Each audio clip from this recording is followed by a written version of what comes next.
Hello mga kababayan, welcome po dito sa Rectal Alternative Medical Center kung saan ay located po sa Alito Dominio. Sa harap na po tayo ng BDO along Buendia Avenue, Elbuya, Pasay City.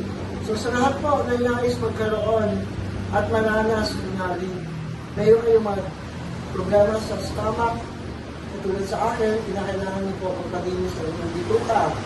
Kaya huwag niyo po kayo mag-atubili na magiging sanhipa ito ng inyong hindi magandang karamdaman. Kaya be a part of our rectal program na kung saan mula alas 8 ng umaga hanggang alas 8 ng gabi ay bukas po kami.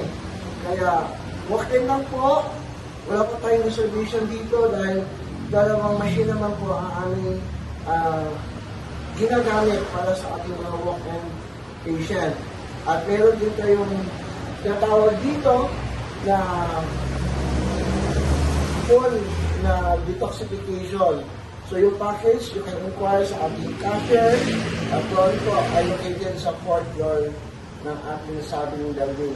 So hanapin lang din po, may libre tayong blood check-up na personal po na gagawa nito ay ang aking mahal na Dr. Cecilia Los Antares na kung saan ay sa loob ng 30 years siya ay nagtulungkod sa sambayanang Pilipino. This is Katrina Verana, ang inyong lingkod sa ating Rectal TV. Good morning po sa lahat.